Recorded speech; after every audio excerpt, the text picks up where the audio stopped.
చాలామందిని అడగాలనుకున్నాను. మన వంటిల్లు ఉంటుంది. దాని పక్కనే మన దేవుని గుడి పెడతాం. చిన్న టెంపుల్ లాగా కట్టుకొని దేవుణ్ణి పూజిస్తుంటాం. ఈ పక్కన చికెను, మటను, ఫిష్, ప్రాన్స్ అన్నీ వండుతుంటాం. మళ్ళీ కాసేపటికి వచ్చి ఇక్కడ దేవుడా నన్ను కాపాడని ఇక్కడే మొక్కుతుంటాం. ఇట్లాంటి చిన్న ఒక అడ్డుగోడ మాత్రమే ఉంటుంది, చిన్న గోడ. మరి నిజంగా ఇట్లా ఉంటే ఫలితం వస్తుందా?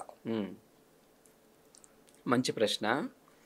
చాలామంది ఇప్పుడు అపార్ట్మెంట్ కల్చర్ అయిపోయింది. అవును, అవకాశం లేకుండా పోయింది. అవును, ఈ అవకాశం లేకుండా పోవటం చేత వంటగదిలోనే ఆ కొంత స్పేస్ని తీసి అవును, మనం దేవుడి గదిగా తీసుకుంటున్నాం. కానీ ఇక్కడ మేజర్గా మనం చూస్తే ఒకటే పాయింట్ అండి. భగవంతుణ్ణి ఆరాధించాలంటే ఒక ప్రశాంతమైన వాతావరణం కలిగి ఉండాలి. ఓకే. అది వంటగది పక్కనే ఉంటే నాకు తెలిసి మనం ప్రశాంతంగా కొన్ని పనులు చేయలేం. అంతే కదా కదా. పూజలు చేయాలన్నా కూడా, ఏది చేయాలన్నా కూడా అక్కడ కొన్ని శబ్దాలు వస్తున్నాయి, సౌండ్లు వస్తున్నాయి. ప్రతి నిమిషం డిస్ట్రాక్ట్ అయిపోతాం ఆటోమేటిక్గా. కాబట్టి మీకు పూజ యందు నిష్ట కుదరదు. అవును. కానీ అలా ఉన్నప్పుడు కూడా మీరు ఎలా చేసుకోవచ్చు? ఓకే. దీనికి మనకి అవకాశం ఎక్కడుంది? తెల్లవారుజామున 5 గంటలకు లేయి, ఓకే, లేదంటే కుదిరితే 4 గంటలకు లేయి. కాబట్టి ఈ సమయాల్లో నువ్వు పూజకు కేటాయించావు సమయాన్ని. ఓకే, మీ యజమాని, ఇంటి యజమాని ఎవరైతే ఉంటారో పూజకు కేటాయించారనుకోండి, ఎటువంటి ఇబ్బందులు లేకుండా మీకు ఆ పూజ నిర్విరామంగా చేసుకునేదానికి ఒక మంచి అవకాశం ఉంటుంది.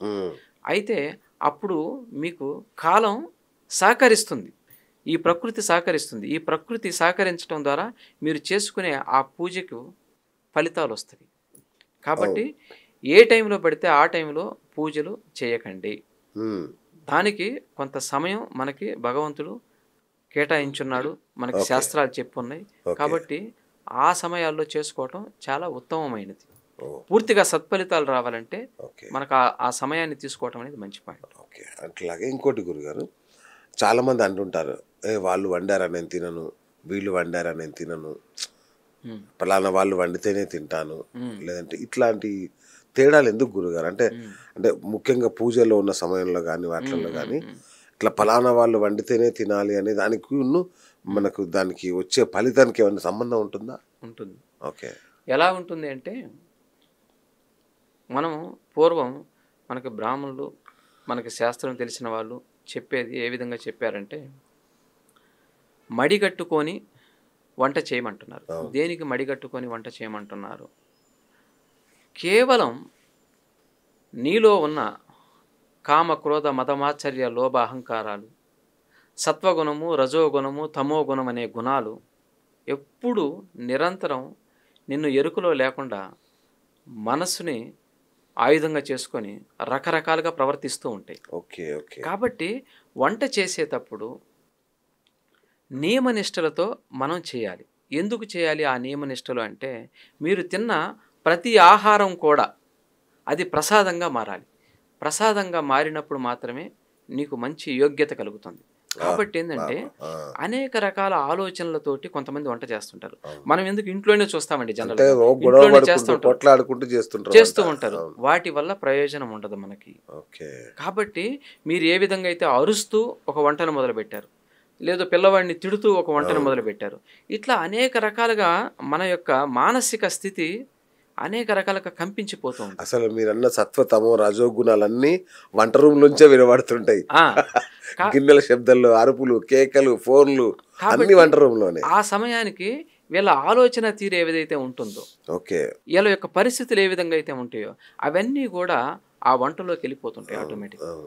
అంతే కదా. ఇప్పుడు ఒకరు దీవిస్తే మంచిగా ఉండండి అని, ఆయుర ఆరోగ్యాలతో ఉండండి, ఒక దీవెని ఎందుకు ఫలిస్తుంది మనకి?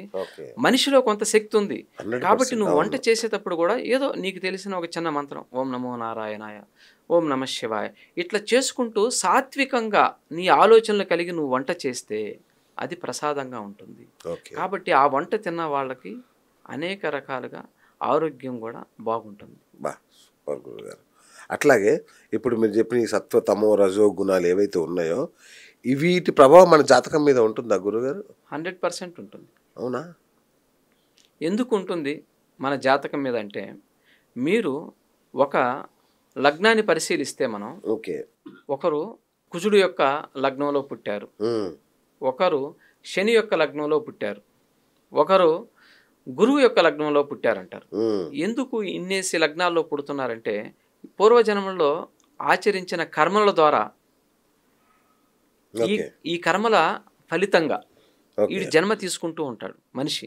ఈ జన్మ తీసుకుంటున్నప్పుడు ఉగ్రాంశలో పుట్టాడు అనుకోండి, అగ్నితత్వ రాశిలో పుట్టాడు, వాడి యొక్క స్వభావం అగ్నితత్వంగా ఉంటుంది అనమాట. కుజుడు యొక్క లగ్నంలో పుట్టాడు, దేశానికి రక్షణ వహించే స్థితిగతుల్లో కుజుడు ఉంటున్నాడు.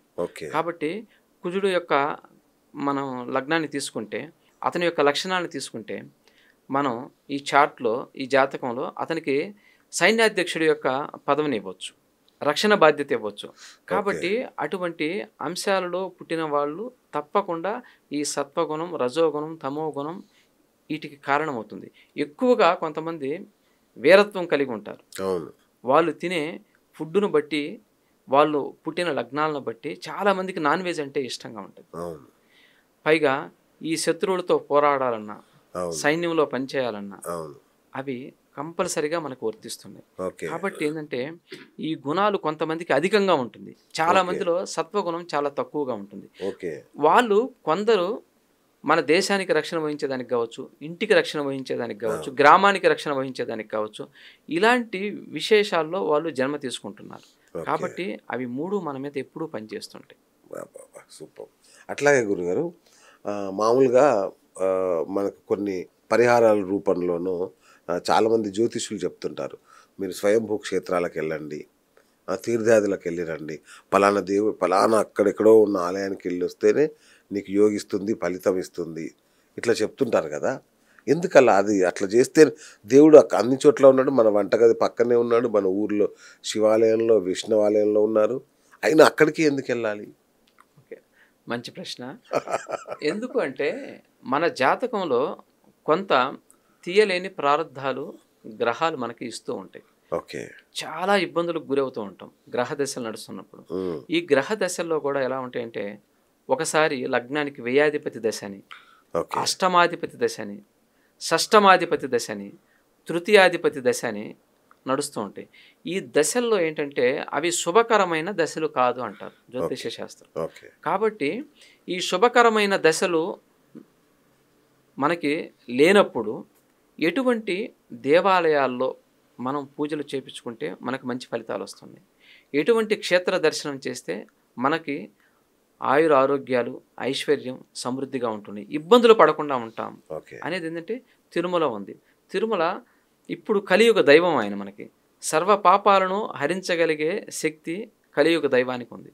కాబట్టి మనకి నిరంతరము కలియుగ దైవాన్ని మనము దర్శనం చేసుకోవటం అనేది చాలా చాలా ఇంపార్టెంట్. అయితే మనము ఒక పని అవసరం అనుకోండి, పని అవసరం అయితే అన్నీ ఒకరిని అడిగి చేపించుకోలేం కదా. ఓకే, కొందరు అంతే కదా. ఇప్పుడు కొన్ని పనులు మీరు చేయొచ్చు, కొన్ని పనులు నేను చేయొచ్చు, కొన్ని పనులు ఒక అధికారి చేస్తాడు.